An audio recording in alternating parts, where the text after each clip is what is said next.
Zarafshon qirg'ovuli.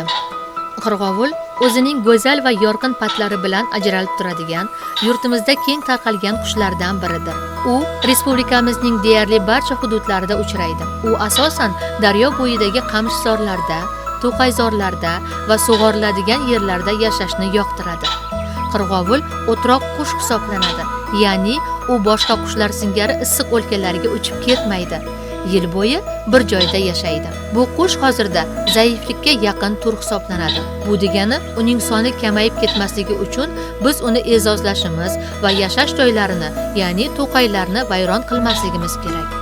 Qirg'ovulning xo'rozi juda chiroyli va rang-barang patlarga ega bo'ladi. Makiyoni esa tabiatda yaxshi yashirinish uchun oddiyroq jigarrang tusda bo'ladi. Qirg'ovullar yerda chaqqon yuguradi.